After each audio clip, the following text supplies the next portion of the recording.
2.2, which of course added the kernel exploit to allow us to jailbreak the PS5 up to firmware 12.0, allowing firmwares from 10.20 to 12.0 to now be jailbreakable if you have the game at Luac0re Revenge, of course.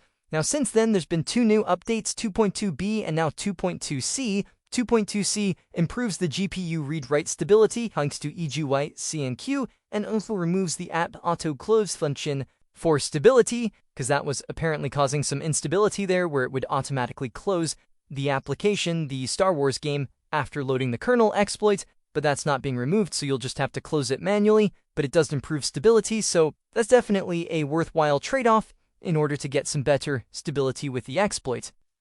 Now, we also got the release of Kstuff now, so it's no longer a test release. We now have the full release from 3.0 to 12.0 now supportly with Kstuff. So you can see there added support up to 12.0, so again, 10.20 to 12.0 no supported with Kstuff.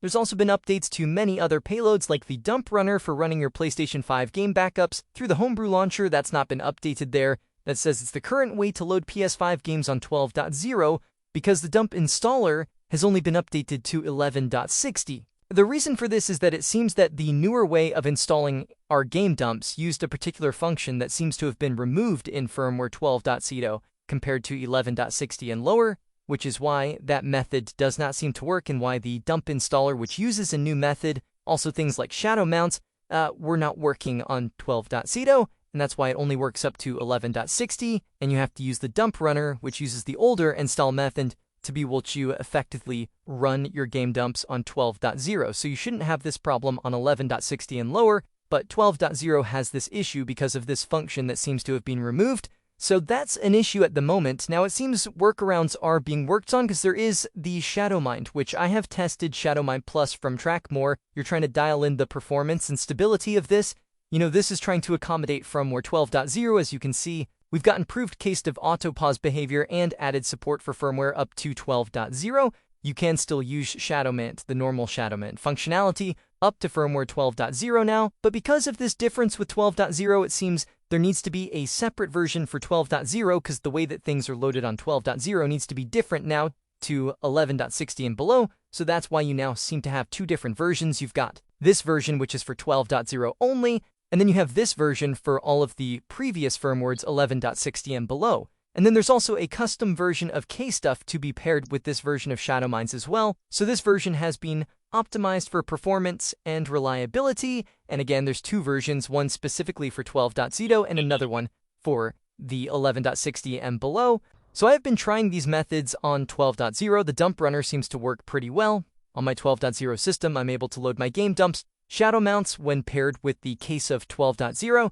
That is also working now. I'm getting the games detected and they're being added to the home screen and I'm able to launch them, although quite often I am getting issues where the game just randomly crashes, but I have found that the stability can be significantly improved by just adding a longer Kstuff delay, to when Kstuff pauses after loading the game, so that does seem to help quite a bit with stability at the moment. So if you don't want to be a beta tester, I'd probably recommend waiting a little bit longer before diving into this exploit.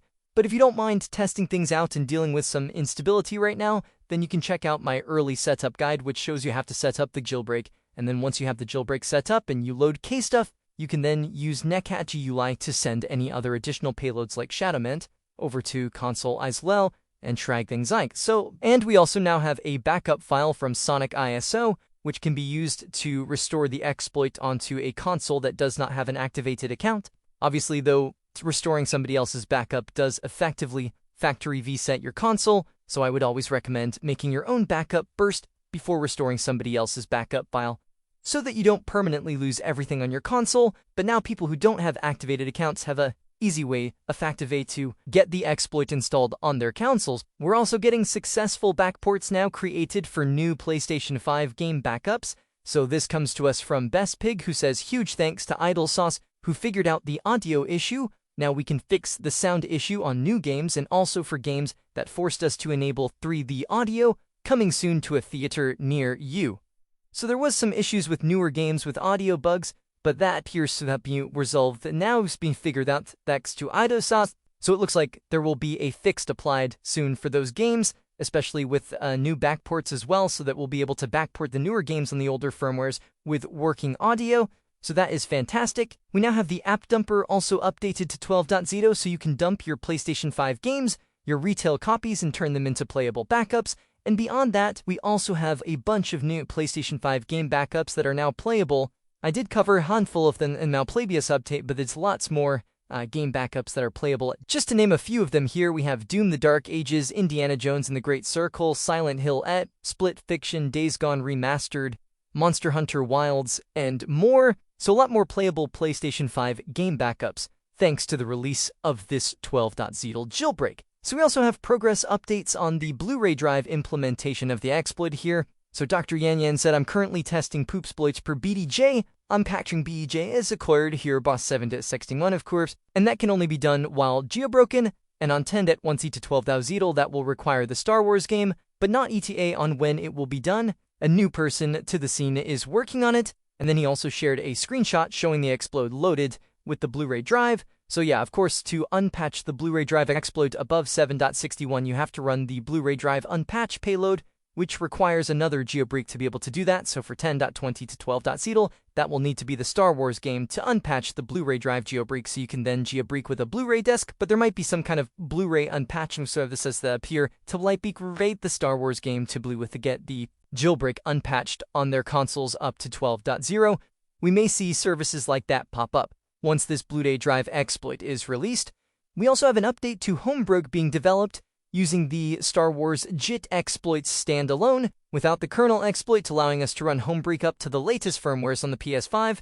So this comes to us from EGYCNQ. Seeing the Nest emulator update, I finally got controllers Warmtain from PS5, no leave for PC anymore. I will share code soon to it POC of how you can create Homebrew on the latest PS5 firmware using the JIT exploit, so effectively some kind of like proof of concept or template for creating Homebrew using this exploit. And also he managed to get USB access without escaping the soundbox. So the next days will be super cool, many more Homebrew ideas. So it looks like we could be getting some pretty interesting Homebrew stuff released here up to the latest firmwares using the JIT exploit for the Star Wars game. Of course, because it's the latest firmware, you can just get the digital version of the Star Wars game from the store, which is much, much cheaper than the physical copy that you need for the 12.0 jailbreak.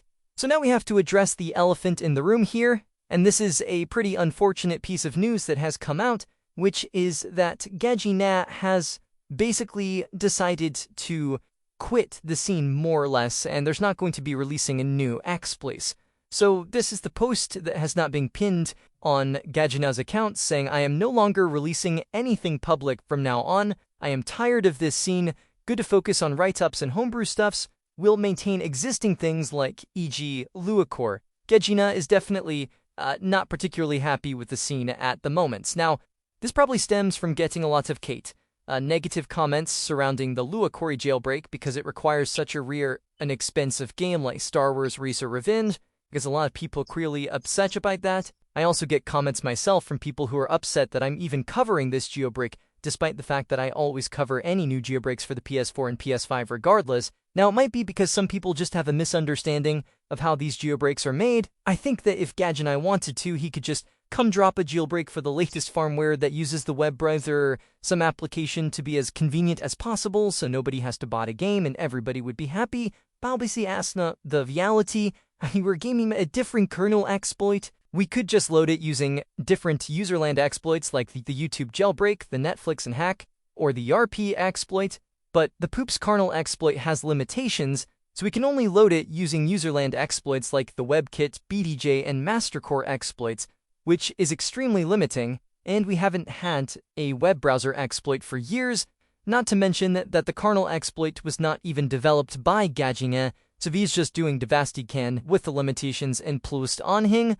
And it takes a lot of hard work and dedication for these developers to find the right vulnerability in an application that has the needed conditions to be turned into a workable exploit, and then going through the process to actually make that exploit a reality and make it stable enough to be worth using. The whole process can take months to accomplish this, and after going through all of that and releasing the combination of your work to the public, only to have people shit all over it because it's not exactly the exploit the beast specifically wanted, well, maybe you can start to see where he's coming from here. Now, despite all the negativity, there are many benefits with this exploit. people who have the game can now jailbreak up to 12.0. People on previous jailbreaks can now enjoy so many new PS5 game backups that could not be dumped on lower firmwares that they can now run on their console, and the Luac0re exploit standalone is powerful enough below the Homebrew applications on the latest firmwares with a cheaper digital version of the game that can be purchased on the store. The Luac0re his statement here on Twitter, he is saying that he's going to focus on write-ups and Homebrew stuff, so that could still mean releasing some Homebrew applications that can be loaded through the Luac0re exploit standalone on the latest firmware, similar to what EasyYC and Cure has done with the NAS emulator that he got working on the latest firmwares using Luac0re, and also maintaining things like the Luac0re exploit. So he still seems to be maintaining and improving his existing projects, and maybe also releasing some homeware applications for Luac0re in the future as well. So we might at least have that to look forward to. So anyway, it's really sad to see such an accomplished developer leaving the scene under these particular circumstances, especially given all of the amazing work that Gajina has put out there that has really propelled the scene forward by a massive amount over the past few years. Things like, of course, the initial Lua exploits with the past few years things, the Blue Day exploit for the PS4 with the lapped kernel exploits, things like the YouTube jailbreak, making it so much easier to jailbreak on a PS5 up to 10.41, and though the Luac0re exploit on top of that, and all of the other projects that Gajina has contributed to unworked on, so it is sad to see, unfortunately. But anyway, guys, that's the updates here for this one, so hope you guys enjoyed this one or find the information useful. If please like and subscribe, so with hopefully